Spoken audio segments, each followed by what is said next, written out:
Show you off in Lambos out on Collins. I be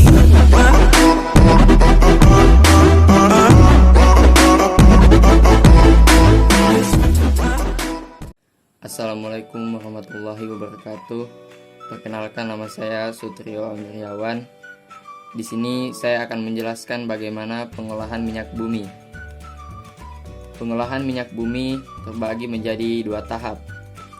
Di sini saya akan membahas pengolahan minyak bumi tahap pertama, yaitu pengolahan minyak bumi tahap pertama dilakukan dengan distilasi bertingkat, yaitu proses distilasi berulang-ulang sehingga didapatkan berbagai macam hasil berdasarkan perbedaan titik didihnya.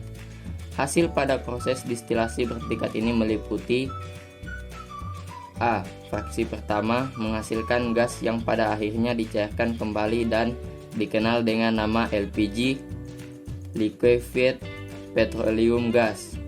LPG digunakan untuk bahan bakar kompor gas dan mobil BBG, atau diolah lebih lanjut menjadi bahan kimia lainnya.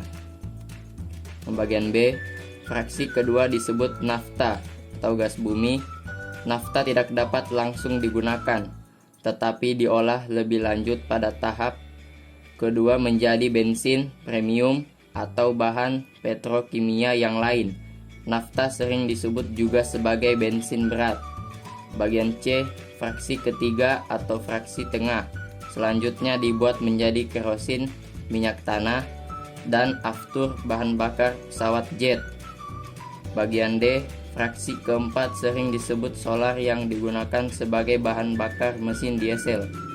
Bagian E, fraksi kelima atau disebut juga residu yang berisi hidrokarbon rantai panjang dan dapat diolah lebih lanjut pada tahap kedua menjadi berbagai senyawa karbon lainnya dan sisanya sebagai aspal dan lilin.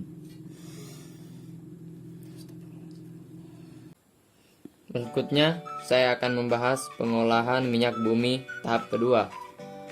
Pada pengolahan minyak bumi tahap kedua, dilakukan berbagai proses lanjutan dari hasil penyulingan pada tahap pertama.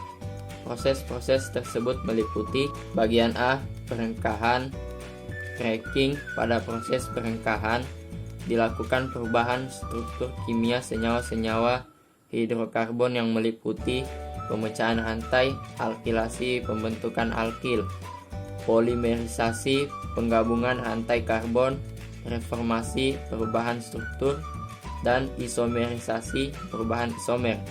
Bagian B, proses ekstraksi, pembersihan produk dengan menggunakan pelarut sehingga didapatkan hasil lebih banyak dengan mutu lebih baik. Bagian C, proses kristolasasi, proses pemisahan produk-produk melalui perbedaan titik cairnya. Misalnya, dari permunian solar melalui proses pendinginan, penekanan, dan penyaringan akan diperoleh produk sampingan lilin. Bagian D, pembersihan dari kontaminasi, treating. Pada proses pengolahan tahap pertama dan tahap kedua, sering terjadi kontaminasi pengotoran. Kotoran-kotoran ini harus dibersihkan dengan cara menambahkan soda kaustik, NaOH, tanah liat, atau hidrogenasi. Sekian dari saya yang bisa saya sampaikan. Jika ada kesalahan mohon dimaafkan. Wabillahi taufiq wal hidayah. Wassalamualaikum warahmatullahi wabarakatuh.